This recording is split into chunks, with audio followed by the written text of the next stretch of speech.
Hello, my students. Assalamualaikum warahmatullahi wabarakatuh. How are you?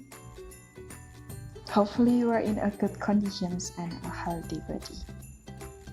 So, in this moment, Miss Devi would like to explain you about the fourth material in this semester. The material is about proverb and riddle.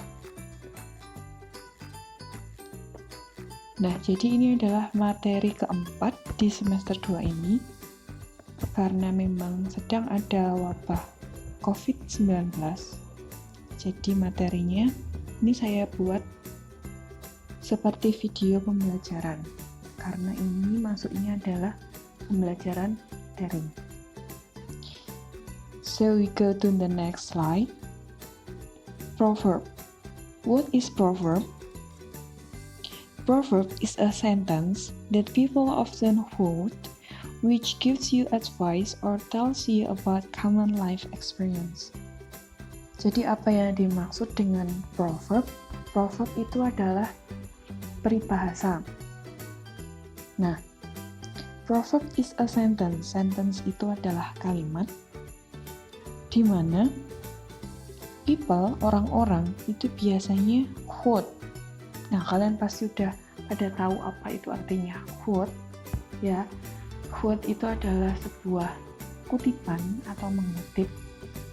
Yang biasanya kan kalian mengutip suatu quote, nyarinya di Google, di Instagram, terus di post di story. Nah, itu namanya quote. Nah, jadi proverb itu seperti itu. Nah, fungsinya apa? Fungsinya adalah advice or tells you about common life experience.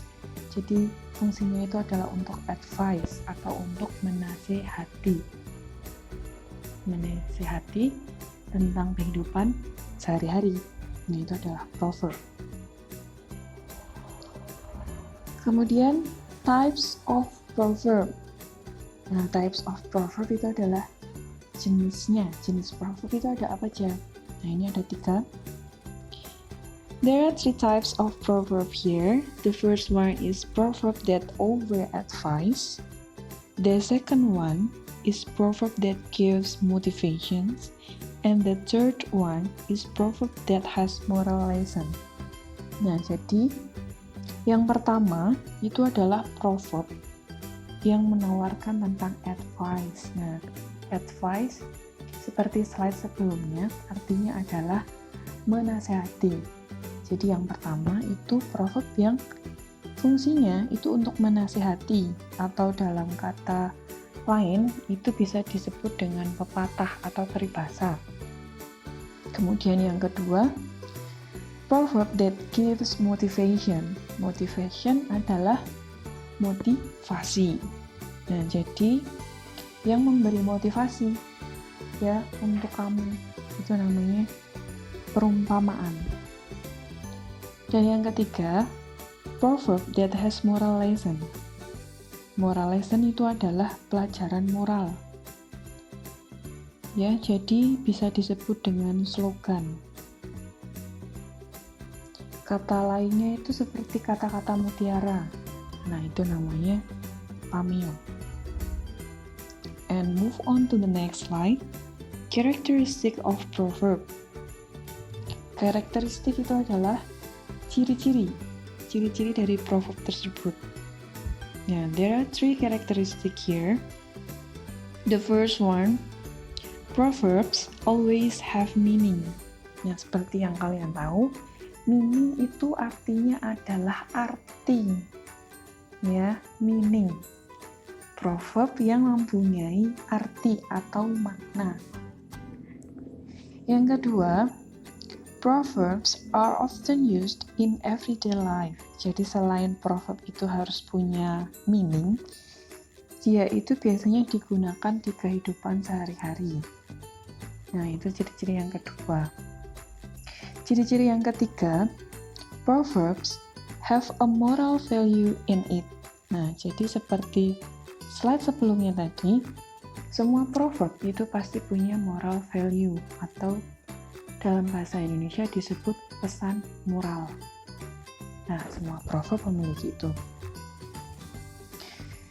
Next, jadi ini setelah tadi ciri-ciri, itu ada examples of proverb.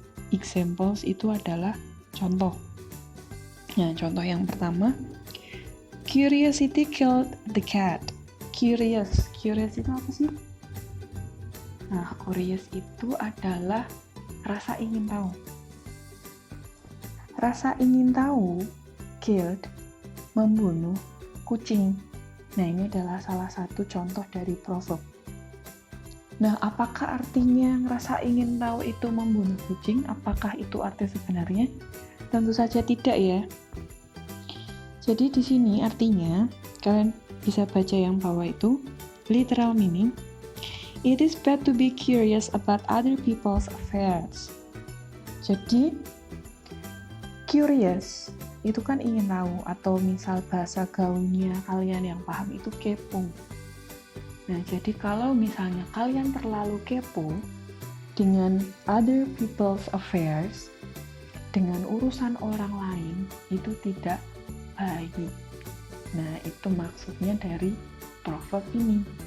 Gitu. Jadi artinya bukan rasa ingin tahu membunuh kucing atau kepo membunuh kucing, itu tidak seperti itu. Tapi artinya adalah ketika kamu terlalu kepo atau terlalu ingin tahu dengan urusan lain, itu tidak baik. Nah, artinya seperti itu. Jadi ini adalah salah satu contoh dari proverb. Nah, kalian bisa baca sendiri di bawah itu ya contoh yang lain.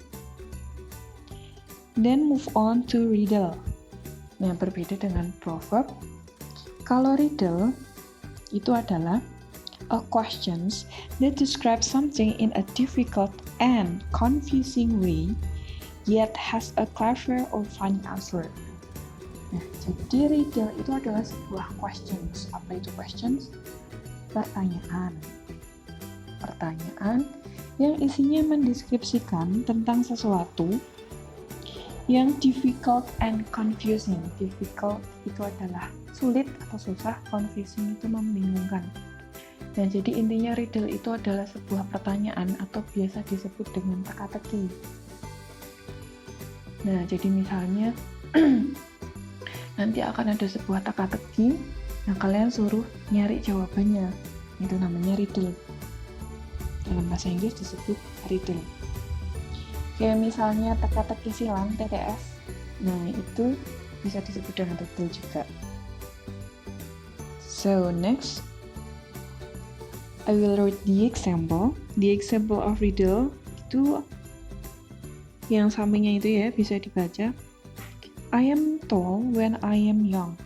I am short when I am old. Who am I? Nah, coba diartiin dulu. Videonya boleh di-pause. Jadi biar kalian tidak kecepatan memahaminya, atau videonya di-pause, terus nanti dibaca dulu, terus nanti baru di-play lagi gitu. Nah, questions ini artinya I am tall. Tall itu adalah tinggi. Saya itu tinggi ketika saya masih muda. Tetapi saya itu pendek ketika saya sudah tua. Nah, apa itu? Nah, the answer is a candle. Candle itu adalah ya sebuah lilin. Jadi lilin itu kan semakin lama nyala, itu kan akan semakin pendek. Nah, maksudnya itu seperti itu. Itu namanya riddle. Ya. Sampai sini paham? Nah, kalau kurang paham bisa di playback lagi, nanti bisa di replay lagi videonya sampai kalian benar-benar paham tentang perbedaan antara proverb and riddle. Tuh. Kemudian go on to the next slide. Itu ada riddles characteristic. Seperti proverb tadi, proverb punya ciri-ciri, of course, riddle juga punya. Nah, the first one consists of tricky questions and an answer. And the second one, the goal is to entertain or to amuse people. Jadi ciri-cirinya yang pertama adalah riddle itu pasti terdiri dari pertanyaan yang tricky. Apa itu tricky? Tricky itu adalah pertanyaan yang penuh dengan trik, teka-teki gitu loh maksudnya. Dan pasti dia punya answer. Answer itu adalah jawaban. Nah, karakteristik yang kedua, the goal is to entertain or to amuse people. Jadi goal itu adalah purpose itu adalah tujuan. Tujuannya dibuat riddle itu untuk apa sebenarnya? Ya, hanya untuk amuse or to entertain. Ya, untuk menghibur orang. Itu adalah karakteristik dari riddle. Nah, ini slide selanjutnya. Ini juga example dari riddle. Nah, kalian baca sendiri tuh ya. What can be used until it's broken? Itu jawabannya egg. Apa yang bisa digunakan saat itu sudah pecah? Jawabannya adalah telur. Dan yang kedua, what gets wetter as it dries? Apa yang semakin basah ketika dikeringkan? Jawabannya adalah towel atau handuk. Nah, itu adalah contoh dari riddle. Kemudian next slide, itu ada contoh project dari proverb sama riddle. Jadi setelah ini, nanti untuk kelas 10, ya, untuk kelas 10, untuk pelajaran bahasa Inggris minat, itu nanti akan ada project. Projectnya kalian nanti akan membuat proverb sama riddle. Untuk minggu ini nanti kemungkinan akan membuat proverb terlebih dahulu. Jadi seperti yang di slide example of proverb project itu. Jadi nanti akan saya kasih template itu yang background belakangnya itu. Nah, kalian nanti tinggal membuat atau mendesain tentang proverb, temanya bebas. Jadi nanti kalian cari di Google boleh, di Pinterest boleh, di Instagram boleh, terserah kalian. Nah, temanya bebas. Nanti setelah kalian nemu proverbnya, diedit di sini. Nah, kemudian nanti di-post di Instagram. Tuh, jadi nanti akan saya kasih tahu penjelasan tentang projectnya. Ya, nanti saya jarkom dari kelas ke kelas gitu. Untuk riddle itu juga seperti itu. So that's all about my explanations in proverb and riddle material. If you have any questions, don't hesitate to call me on WhatsApp. Jadi kalau misalnya ada pertanyaan lebih tentang materi ini, bisa hubungi saya di WhatsApp, di WA boleh. Kalau ada yang sudah punya Instagram saya juga boleh DM, gitu ya. And thank you very much for all my students. And once again, I would remind you to stay at home and study at home. Jadi jangan jalan-jalan dulu. Tetap di rumah, tetap belajar di rumah. Ya, sekian materi saya untuk bab 4 ini. Wassalamualaikum warahmatullahi wabarakatuh.